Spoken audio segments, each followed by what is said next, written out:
Been more explosions in the Lebanese capital, hours after the Israeli army issued an evacuation order for dozens of areas in the city.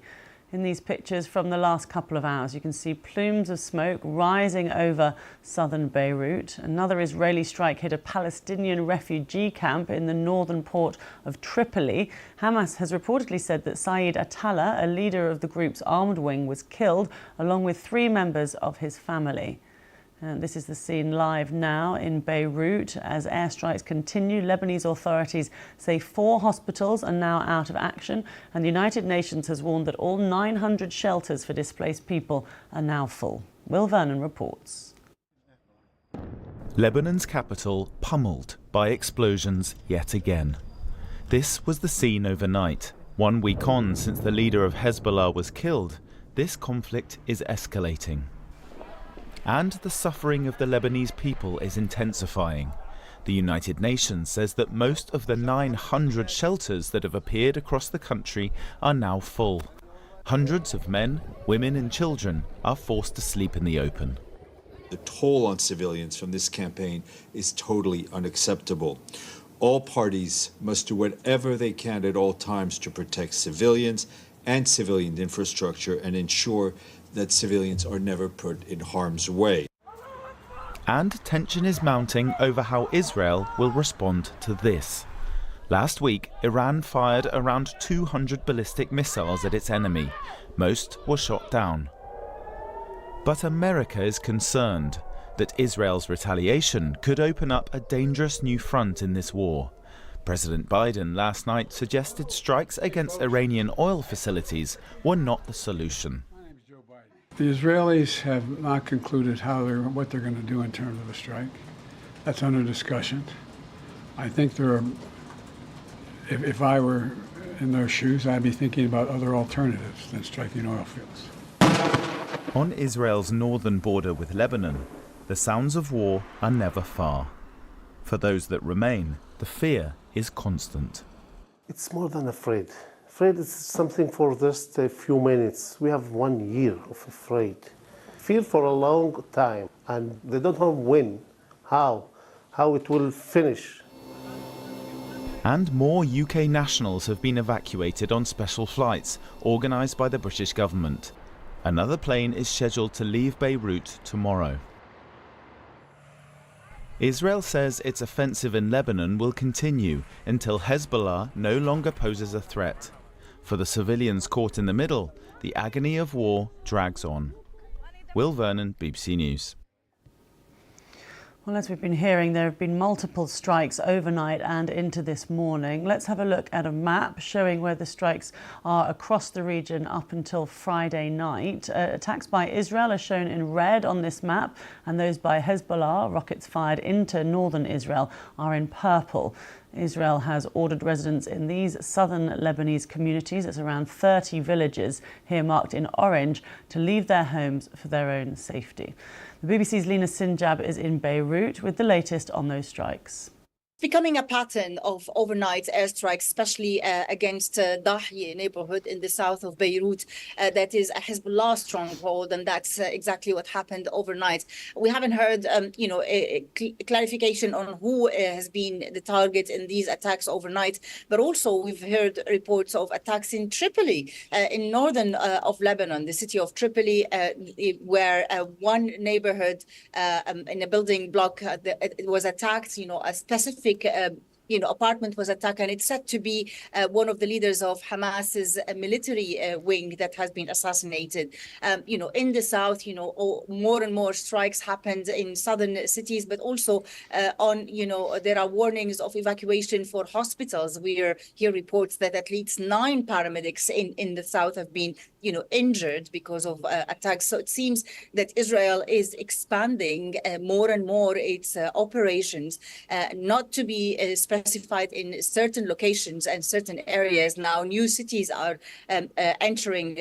this kind of campaign of assassination and attacks. And really, people here in Lebanon, especially here in Beirut, they feel that The attack could be in their house or in the house next to them any minute at any time, especially because the drones are flying over, hovering over the city day and night, warning that there would be an imminent attack any minute. It must be so difficult for people to decide where to go, where they think might be safe. You talk about these evacuation orders. Where are people going? Well, we've seen over the past 2 weeks an exodus of people fleeing southern Lebanon, coming up north to, northern cities, or even here to Beirut. 900 shelters, are almost full with people. Any empty buildings, is full with people. Some people are even going further up to the mountains to find, escape and shelter. Those who have money are paying, apartments or staying in hotel blocks. But, the need is immense, and people are still on the run every single day. We've seen even the border crossing with Syria has been targeted. Some 300,000 people have fled over this border crossing in the past week. That include both Lebanese and Syrians who've already fled from the war in Syria into Lebanon. Now they're making the journey back into Syria. So, people feel that they are being enclosed within a war zone, and there is no way for them to escape. Now, of course, we have the airport that is still functioning and operating and helping many who are able to travel, whether international or Lebanese who hold dual passports or has visas to be able to travel somewhere, is still operating. But you cannot imagine the feeling here among the Lebanese, especially here in Beirut and in cities in the south that are affected directly by the war, that any minute their life could be at stake. Lina Sinjab reporting there from Beirut. Well, our correspondent Nick Beek is in northern Israel near the border with Lebanon. I asked him what's known about a potential Israeli attack on Iran. I think it's significant that the Jewish New Year holiday is now ended. There was a wide expectation that there wouldn't be any sort of response during those hours where normally families would be celebrating. Clearly it took a different mood this year. In the absence of any direct action from the Israelis, we have had the vacuum filled, particularly from what's been coming out of the United States. If you think about it, President Biden was asked, first of all, would he support any sort of strike on Iran's nuclear sites, to which he said he didn't want to see that. Then there was the suggestion that he was in conversations about any sort of reprisals or attacks that would hit the oil industry. But the latest we hear from President Biden is that he would discourage against that. I think it's really hard to work out from all that's happened over the past few days when exactly the Israelis will strike and what they will look to target. But clearly they've been planning this, and it may well be that, as I say now, the holiday's over here, that the action happens pretty quickly. And of course that would trigger the next stage in this conflict, because Iran have said that if there is a reprisal, if there is a response from Israel, Iran will respond to that, so that the cycle continues.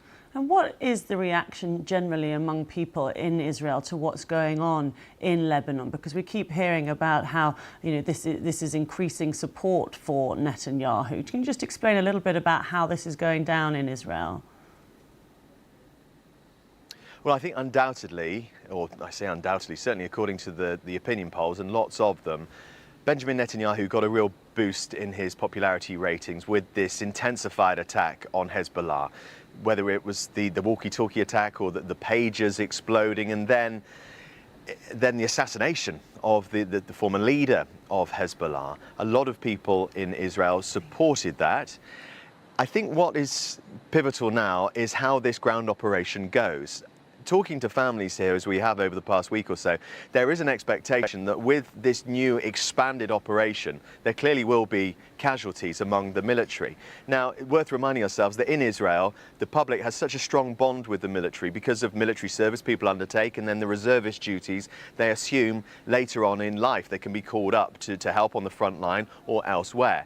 We saw 8 Israeli soldiers killed during the week. I think if there is a considerable increase in the number of Israeli casualties, then there might be a public discussion about what happens. There may well be a fall in support for this ground invasion and the ongoing activities of the IDF here. There again, it may only serve to strengthen resolve with people thinking this absolutely has to be done.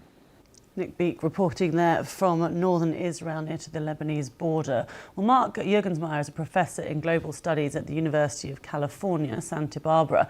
I asked him for his assessment of the situation in the Middle East after the events of the past week. I don't think either Israel or Iran wants a war. And certainly the United States does not want a war this close to the election. And if Israel was directly involved with Iran in a military engagement, the U.S. would have to come to its defense. But I don't think any of the parties want that to happen. But I think mainly Netanyahu's game is a kind of short-term strategy. He wants to degrade the capacity of Hezbollah to militarily attack, just as he's trying to degrade the ability of Hamas to militarily attack. But the problem in doing so, he has to attack at a place where there are a lot of innocent people, because the headquarters of Hezbollah, like Hamas, is surrounded by residences. And so in order to get at the Hamas and Hezbollah leaders, you have to destroy a lot of residences, a lot of people. And this means an enormous amount of suffering. So in the short term, yes, he's degraded their military capacity, but in the long term, the kind of resentment and anger that's created by these attacks will certainly make it more difficult for any kind of negotiated settlement between Israel and its neighbors in the future, both in Palestine and in Lebanon. But it will want to be seen to be responding. I suppose what you're saying is that it's almost like a balance to not create, to be seen to giving a response to those missile attacks, which it won't let go unpunished, will it? You know, but yeah, equally exactly, not doing anything too big. Yeah, you're exactly right. I mean, they feel like they have to. Tehran feels like it has to respond, just as Netanyahu feels like he has to respond. But I think in both senses, they want to make sure that they are not going to create a wider war. I think Tehran was quite cognizant that their missile attack, even though 200 missiles are quite a bit when they shot them at Tel Aviv, but the Iron Dome over the territory, they knew would make it possible for most of those missiles not to hit their target. There are places in Israel they could have attacked that are not as secure from the Iron Dome, but they didn't do that. So this seems to me to indicate that Iran wanted to appear to be responding strongly without really provoking an increase in the tension and the increase in the conflict. And I think Israel is going to try to make the same calculation. At least that's what I think it's going to do. Unless for some reason Netanyahu wants to expand the war. Maybe this close to the election he thinks it would be bad for Biden and would increase the chances of Trump getting elected, which would be good for Netanyahu. But I can't imagine that his calculations are quite so narrowly political. I think that his main point is to try to degrade the military capacity of Hezbollah. Well, you say that. How weakened do you think Hezbollah is then at the moment? I beg pardon? How you say the aim was to degrade Hezbollah. How weakened is it at the moment, do you think? Oh, considerably, both in terms of its military arsenal and also of its key leadership. We don't know yet whether Hashim Safieddine has been killed, but the top leaders certainly have. The inner circle has been affected enormously. They can be replaced, of course, but not immediately. That's why I say that in the short term, he has made a huge impact on the ability of Hezbollah to respond, just as he's had made a huge impact on Hamas.